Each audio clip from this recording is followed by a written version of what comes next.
আমাদের পিতা হচ্ছেন আদম আলাইহিস সালাম, যিনি বানর ছিলেন না, মানুষ ছিলেন। এক। আর 2 নাম্বার, আমরা এই দুনিয়াতে বিবর্তনবাদের মধ্য দিয়ে আসি নাই, সরাসরি জান্নাত থেকে আসছি। আল্লাহ পাক আদম আলাইহিস সালামকে জান্নাত থেকে দুনিয়াতে পাঠিয়েছে, জান্নাত থেকে সরাসরি দুনিয়াতে পাঠিয়েছে। বরং কোরআন এর উল্টা কথা বলেছে। কি কথা? কোরআন সূরা বাকারায় বলছে একটা জাতি ছিল, তার নাম বনু ইসরাইল। কি নাম?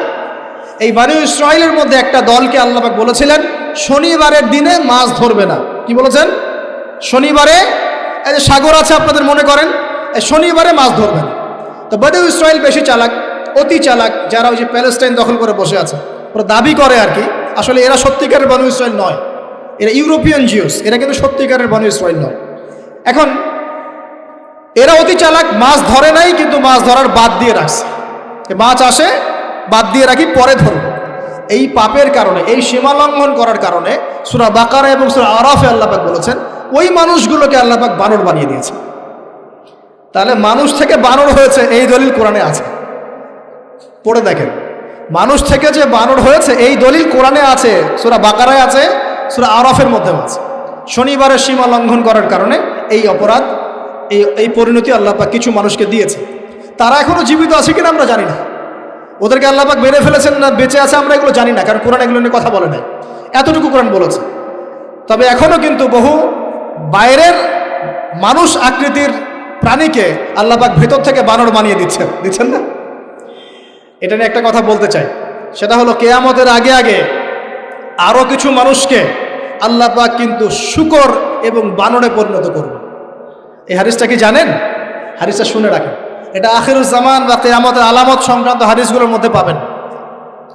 আল্লাহর রাসূল সাল্লাল্লাহু আলাইহি ওয়াসাল্লাম বলেছেন কিয়ামতের আগে আগে আমার উম্মতের মধ্যে, ভালো করে শোনেন, কিয়ামতের আগে আগে আমার উম্মতের মধ্যে একদল মানুষ বের হবে যারা মদ পানকে হালাল মনে করবে। কাকে? মদ পান করাকে হালাল মনে করবে। যারা বাদ্যযন্ত্র, গায়িকা, নায়িকা এগুলো নিয়ে নর্তকী নাচাবে রাতের বেলা, এগুলোকে হালাল মনে করবে। যারা অশ্লীলতা, বেহায়াপনাকে জায়েজ করে নিবে। ঠিক আছে, এরকম কয়েকটা পাপের কথা বলে নবীজি বলছেন একদিন সকালবেলা আল্লাহ পাক তাদেরকে ঘৃণিত বানরে পরিণত করবে। এটা হবে সামনে, কখন কিভাবে হবে আল্লাহ ভালো জানে। এবার আমি কনসেপ্টে চলে আসি। এই যে পৃথিবীতে নেমে আসলাম, তাহলে আমরা কোত্থেকে আসছি ভাই? আমরা কি পৃথিবীর অধিবাসী ছিলাম? আমরা জান্নাতে ছিলাম, ওখান থেকে আল্লাহ পাক পাঠিয়েছে। এবার পৃথিবীতে এসে আদম আলাইহিস সালামের যুগে খুব একটা দুর্ঘটনা ঘটে নাই, একটা ঘটেছে। কয়টা? একটা। ভাই হাবিলের কুরবানি কবুল হয়, কাবিলের অন্তর্দাহ হয়, জ্বালা হয়। কেন হাবিলেরটা কবুল হবে, কাবিলের কেন হচ্ছে না? এই হিংসার বশবর্তী হয়ে কাবিল হাবিলকে হত্যা করে ফেলে। হত্যা করে লাশটা দাফন করার পদ্ধতিও তার জানা ছিল না। আল্লাহ কাককে পাঠালেন, কাককে দেখে সে শিখল। প্রথম দুর্ঘটনা হচ্ছে হাবিল কাবিলের দুর্ঘটনা। বলে রাখি, আজকেও নিজের ভাইয়ের বেশে বহু কাবিল মুসলিম সমাজের মধ্যে ঘুরে বেড়ায়। নিজের ভাইয়ের লেবাসে, পোশাকে, সুরতেই বহু কাবিল এখনো কিন্তু মুসলিম সমাজে ঘুরে বেড়ায়। তো আমরা কাবিলদেরকে কাবিলের পরিণতি সম্পর্কে সচেতন করতে চাই। হাবিল বলেছিল তুমি যদি আমাকে মারতে আসো, আমি তোমাকে মারার জন্য হাত বাড়াবো না। হাবিল জান্নাতে যাবে আর কাবিল জাহান্নামে যাবে। কেন কাবিল জাহান্নামে যাবে? নবীজি বলেছেন পৃথিবীর প্রথম হত্যাকাণ্ড সংগঠিত করেছে কাবিল। এ কারণে পৃথিবীতে যত খুন হবে সমস্ত খুনের পাপের একটা অংশ কাবিলের আমল নামায় যোগ করা হবে। বলে নাউজুবিল্লাহ। একটা কথা মনে রাখবেন, সদকায়ে জারিয়া যেমন আছে, গুনাহে জারিয়াও আছে। একটা মদের দোকান দিয়েছেন, যত মানুষ মদ খাচ্ছে সমস্ত গুনার একটা অংশ আপনার কাঁধে আসছে। সিনেমা হল করেছেন, মানুষ সারাদিন নেকড়া ছবি দেখে, নগ্ন ছবি দেখে, যত মানুষ এখানে পাপ করবে সমস্ত পাপের একটা অংশ আপনার কাঁধে যাবে। আবার একটা মাদ্রাসা করেছেন, যত মানুষ এখানে দ্বীনি ইলম শিখবে এই নেকির একটা অংশ আপনি পাবেন ইনশাআল্লাহ। মরে গেলেও কবরে পাবেন ইনশাআল্লাহ। আল্লাহ পাক আমাদের সবাইকে সদকায়ে জারিয়া করার তৌফিক দেন, গুনাহে জারিয়া থেকে বাঁচিয়ে রাখুন। খুব খেয়াল রাখবেন, আল্লাহ পাক আমাদের হেফাজত করুন বলি আমি। এবার ওই যুগ শেষ, নূহ আলাইহিস সালামের যুগ। এই যুগে আল্লাহর একই সুন্নত। নূহ আলাইহিস সালাম 950 বছর দাওয়াত দিলেন, 40টা বা 80টা পরিবার ইসলাম কবুল করেছে, বাকিরা করেন। যারা করে নাই আল্লাহ পাক তাদেরকে ডুবিয়ে মারলেন, যারা করেছে আল্লাহ পাক উদ্ধার করলেন। সোজা কথা। আজকে সারা পৃথিবীতে যত মানুষ আমরা বেঁচে আছি না, আমরা কোনো না কোনোভাবে ওই 80 পরিবারের সদস্য। আমরা ভাই ভাই বা আমরা ওই ফ্যামিলি, 80 ফ্যামিলির অন্তর্ভুক্ত। কিরকম করে? নূহ আলাইহিস সালামের 4 সন্তান ছিল। কয় সন্তান? এক সন্তানের নাম হচ্ছে হাম। কি নাম? হাম। হাম ছিল একটু কালো বর্ণের। হামকে দিয়ে আফ্রিকার কন্টিনেন্টে যত মানুষ দেখছেন ব্ল্যাক স্কিনের, কালো স্কিন, এরা সবাই হামের বংশধর। মজা না বিষয়টা? মানুষের অস্তিত্ব পৃথিবীতে, ইতিহাস, এগুলো খুব ইন্টারেস্টিং টপিক। ইতিহাস পড়তে থাকলে আপনি ডুবে যাবেন। কত কিছু বিশ্বে হয়েছে আর কত কিছু হবে সামনে, সুবহানাল্লাহ। তখন আপনার অস্তিত্ব জানান দিবে যে আমি কত ক্ষুদ্র, মহাবিশ্ব কত বড়, আল্লাহ কত বড়, কত সময় চলে গেছে আর আমি এই সময় কি করছি। এক ভাইয়ের নাম শাম। এই শামকে কেন্দ্র করে এই আরবের যে মানুষগুলো আছে, আরব, অ্যারাবিয়ান, এরা শামের বংশধর। আরেক ভাইয়ের নাম ইয়াফাস। কি নাম? ইয়াফাস। ইয়াফাসের বংশধর হচ্ছে পশ্চিমারা, মানে রোমক যারা, তারা। আরেক ভাইয়ের নাম ছিল কেনান। কি নাম? কেনান। এ ইমান নিয়ে আসে নাই, ওই যে প্লাবনে ডুবে মরে গেছে। মরে যাওয়ার পরে আদম আলাইহিস সালাম বলেছিল, আল্লাহ আমার পরিবারের অন্তর্ভুক্তকে মাফ করে দাও। আল্লাহ বলেছেন, লাইসা মিন আহলিক, সে তোমার পরিবারের কেউ না। নবীর সন্তান হয়েও, নবীর সন্তান হওয়ার পরেও ইমান না আনার কারণে সে জাহান্নামে গেছে। আর আমরা আর কি এমন মানুষ, অমুক আলেমের সন্তান, অমুক বক্তার সন্তান, হ্যাঁ, অমুক পীরের নওয়াবজাদা, অমুক তমুক, এইসব বড়াই করে লাভ নেই। আমল, আকীদা, ইমান যদি ঠিক না থাকে, আমাদের বংশ পরিচয় আমাদেরকে বাঁচাতে পারবে, আমাদের দেশ, জাতীয়তাবাদ, বর্ণ বাঁচাতে পারবে। যার যার কবরে তাকে তাকে যেতে হবে। নিজের আমল নিয়ে ফিকির করেন, নিজের কবর নিয়ে ফিকির করেন, অন্যের দিকে চোখ দেওয়া বন্ধ করেন, আগে নিজের কবর ফিকির করেন। আল্লাহ পাক সবাইকে তৌফিক এনায়েত করুন। যারা বুদ্ধিমান তারা নিজেকে নিয়ে ব্যস্ত থাকে, যারা অহংকারী, উদ্ধত, এরা মানুষের পিছনে পড়ে থাকে। আল্লাহ পাক আমরা সবাইকে নিজের চেহারা আয়নায় দেখার তৌফিক দান করুন। হ্যাঁ প্রিয় ভাইরা, নূহ আলাইহিস সালামের যুগ চলে গেল, 950 বছর দাওয়াত দেওয়ার পরে এই পরিণতি হয়েছে। এরপরে আসছে ইব্রাহিম আলাইহিস সালামের সময়। আল্লাহ পাক তাকে উদ্ধার করেছেন, অগ্নি পরীক্ষা থেকে বাঁচিয়েছেন, নমরুদকে আল্লাহ পাক ধ্বংস করেছেন। আল্লাহ পাক এরপরে এনেছেন আদ জাতি। আদ জাতির হুদ আলাইহিস সালাম এবং তার অনুসারীদেরকে আল্লাহ পাক বাঁচিয়েছেন, বাকিদেরকে ধ্বংস করে দিয়েছেন ঝড় দিয়ে, বায়ু প্রবাহ দিয়ে। সামুদ জাতি এসেছে, সামুদ জাতিকে আল্লাহ পাক ধ্বংস করেছেন বজ্রপাত দিয়ে, বিদ্যুৎ দিয়ে। আর সালেহ আলাইহিস সালাম এবং তার অনুসারীদেরকে বাঁচিয়ে দিয়েছে। ফেরাউনের যুগ এসেছে, আল্লাহ পাক মূসা আলাইহিস সালাম এবং বনু ইসরাঈলকে বাঁচিয়েছেন, ফেরাউনকে ডুবিয়ে মেরেছেন লোহিত সাগর। ঈসা আলাইহিস সালামের যুগ আসছে, একই সুন্নাত। ঈসা আলাইহিস সালামকে আল্লাহ পাক শুধু রক্ষাই করেন নাই, নিজের কাছে উঠিয়ে নিয়েছেন। সুবহানাল্লাহ। তিনি আবারও আসবেন পৃথিবীতে ইনশাআল্লাহ। যতদিন না তিনি আসছেন এবং এই পৃথিবীতে 40 বছর রাজত্ব না করছেন, কিয়ামত হবে না ইনশাআল্লাহ। যতদিন পর্যন্ত ঈসা আলাইহিস সালাম আবার ব্যাক না করছেন এবং এই জেরুজালেম থেকে সারা বিশ্বে খিলাফা কায়েম না করছেন, 40 বছর শাসন না চালাচ্ছেন, কিয়ামতও হবে না ইনশাআল্লাহ। এটা সামনে অপেক্ষা করছে। এবং নবী সাল্লাল্লাহু আলাইহি ওয়াসাল্লামের যুগে আবু জাহেল, আবু লাহাব বা সাহেবাদেরকে আল্লাহ পাক ধ্বংস করেছেন, আল্লাহর নবী এবং সাহাবীদেরকে আল্লাহ পাক সম্মানিত করেছেন। আপনি কি পুরো হিস্ট্রির মধ্যে একটা সুন্নত দেখতে পাচ্ছেন, কমন সুন্নত? কি সুন্নত? প্রত্যেক যুগে যুগে যারাই আল্লাহর ওই যে বিধান মেনে চলেছে, সমকালীন নবী রাসূলদের আনুগত্য করেছে, আল্লাহ পাকের আনুগত্য করেছে, আল্লাহ পাক তাদেরকে উদ্ধার করেছেন দুনিয়াতেও পরকালে। প্রত্যেক যুগে যুগে যারাই আল্লাহকে মানে নাই, রাসূলকে মানে নাই, আল্লাহর আসমানি কিতাবকে মানে নাই, বিরুদ্ধাচরণ করেছে, কুফরি করেছে, শিরক করেছে, আল্লাহ পাক সবাইকে ধ্বংস করে দিয়েছেন, কারো কোনো পরোয়া করে। এই সিলসিলা আজও অব্যাহত আছে, আগামীতেও থাকবে ইনশাআল্লাহ। এখন আমরা যারা এখন বেঁচে আছি, আমরা নবী সাল্লাল্লাহু আলাইহি ওয়াসাল্লামের ইন্তেকালের প্রায় 1450 বছর পরের মানুষ। আল্লাহর নবী এসেছেন এমন সমাজে, যে সমাজে শিরকের পাপ চলছে, সুদের পাপ চলছে, দুর্নীতি চলছে, আপনার কন্যা সন্তানকে জীবিত হত্যা করা হচ্ছে, আপনার মাদক দ্রব্যের সয়লাভ চলছে, মেয়েদের অধিকার দেওয়া হচ্ছে না, হ্যাঁ, গোত্রীয় হানাহানি চলছে। ওই সমাজটাকে তিনি 23 বছরের মধ্যে পাল্টে ফেললেন। কত বছর? 23 বছর। কিভাবে পাল্টালেন? উত্তর, তিনি প্রথমে জ্ঞানের চর্চা করেছেন। কিসের চর্চা? জ্ঞানের। আল্লাহ পাক প্রথম ওহী নাযিল করেছেন, ইকরা বিসমি রাব্বিকাল্লাযী খালাক, পড়ুন আপনার রবের নামে যিনি আপনাকে সৃষ্টি করেছেন। নবী সাল্লাল্লাহু আলাইহি ওয়াসাল্লাম, সাহাবীগণ কোরআনের 6টা হক আদায় করেছেন। কয়টা হক? 6টা। তারা কোরআন পড়া শিখেছেন। আমরা সবাই কোরআন পড়া শিখবো তো ইনশাআল্লাহ? তারা কোরআনের অর্থ শিখেছেন। আমরা কোরআনের অর্থ শিখবো তো ইনশাআল্লাহ? তারা কোরআনের আদেশগুলো মেনেছেন। আমরা কোরআনের সব আদেশ মানবো তো ইনশাআল্লাহ? তারা কোরআনের সমস্ত নিষেধগুলো বর্জন করেছেন। আমরা নিষেধ বর্জন করবো তো ইনশাআল্লাহ? তারা কোরআনের দাওয়াত মানুষের কাছে পৌঁছে দিয়েছেন। আমরা কোরআনের দাওয়াত দিব তো ইনশাআল্লাহ। এবং 6 নাম্বার, তারা কোরআনের বিধানগুলোকে বাস্তবায়ন করেছেন। আমরাও বাস্তবায়নের চেষ্টা করবো তো ইনশাআল্লাহ। এই 6টা হক আদায়ের ফলে 23 বছরের ব্যবধানে জাহেলি মক্কা একদম সোনালী মক্কায় পরিণত হয়েছে। 23 বছর পরের মক্কায় আপনি কোনো সুদ পাবেন, কোনো শিরক পাবেন, কোনো মূর্তি পূজা পাবেন, কোনো মেয়ের অপমাননা পাবেন, কোনো জেনা, কোনো ব্যভিচার, কোনো ধর্ষণ, কিচ্ছু পাবেন? 23 বছর পরের মক্কায় কোনো পাপ পাবেন না। কিভাবে সমাজ পরিবর্তন হলো? এই কোরআনের হক আদায়ের মধ্য দিয়ে হয়েছে, নবীর সুন্নাত প্রতিষ্ঠার মধ্য দিয়ে হয়েছে। এরপর কি থেমে গিয়েছিল? উত্তর না। এরপর আবু বকর সিদ্দিকের যুগ এসেছে, প্রায় 2 থেকে 2.5 বছর তিনি শাসন কার্য চালিয়েছেন। ওই যুগে কি মানুষ আবার খারাপ হয়ে গিয়েছিল? উত্তর না, বরং ইসলাম আরও বেগবান হয়েছে আলহামদুলিল্লাহ। এরপর এসেছে উমর রাদিয়াল্লাহু আনহুর যুগ। কত বছর? প্রায় 10 বছর। কত বছর? 10 বছর। এই 10 বছরে কি মুসলিমরা আবার খারাপ হয়ে গিয়েছিল? উমর রাদিয়াল্লাহু আনহুর কোর্টের মধ্যে কি প্রতিদিন কেস আসতো? সারা বছরে একটা কেসও আসতো না। মানুষ এত ভালো ছিল, সারা বছরে একটা কেসও আসতো না। বরং যারা রাষ্ট্রীয় পর্যায়ে দায়িত্বশীল ছিল তারা এসে বলতো যে আমাদের ভাতাগুলো বন্ধ করে দেন, বসে বসে বেতন নিব কেন, কোনো তো কেসই আসে না, বসে থাকবো কেন। এরকম সমাজ ছিল।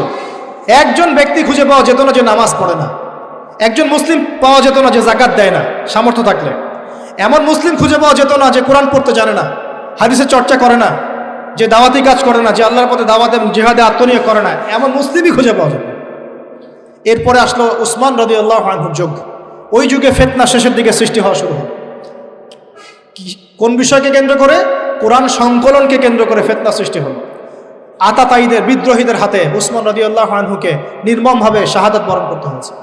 তিনি প্রায় 12 বছর শাসন কার্য চালিয়েছেন। ইসলাম আরও এগিয়ে গেছে। এরপর এসেছে আলী রাদিয়াল্লাহু আনহুর যুগ। আলী রাদিয়াল্লাহু আনহুর খেলাফতে ওই উসমান রাদিয়াল্লাহু আনহুর ঘটনাকে কেন্দ্র করে, হত্যাকাণ্ডকে কেন্দ্র করে মুয়াবিয়া রাদিয়াল্লাহু আনহু এবং আলী রাদিয়াল্লাহু আনহুর মাঝখানে একটা ব্যাটল, একটা যুদ্ধ হয়ে গেছে।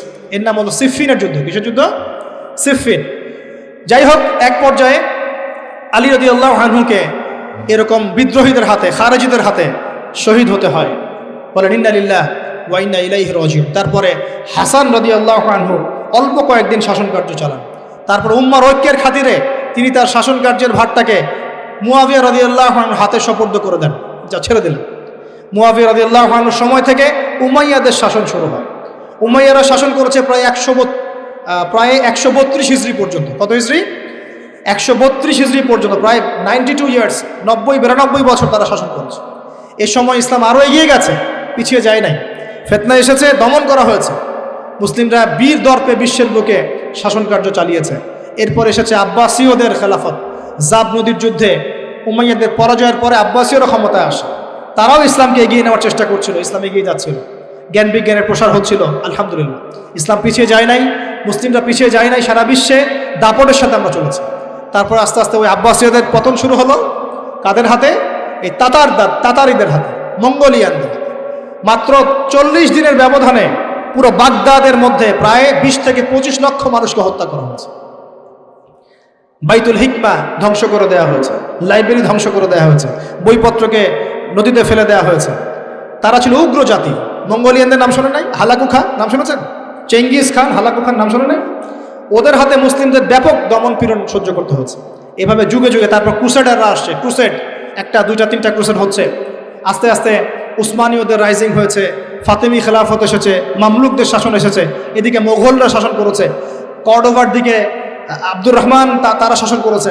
মানে এক কথায় সারা বিশ্বে মুসলিম শাসন ছিল।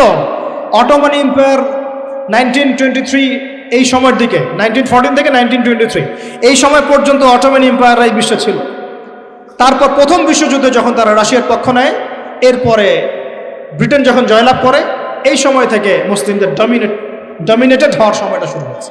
তারপরে মুসলিমরা আস্তে আস্তে রাষ্ট্র ভাগ করে ফেলেছে। প্রত্যেক রাষ্ট্র টুকরা টুকরা হয়ে গেছে, ইউনিটি নষ্ট হয়ে গেছে, রাষ্ট্রের ভিতরে বিভিন্ন ফাসাদ তৈরি করে দেওয়া হয়েছে, মুসলিমদের ঐক্য ভেঙে গেছে, ইকোনমি দুর্বল হচ্ছে। সব মিলিয়ে আজকে মুসলিমদের আজকে এই অবস্থা হচ্ছে।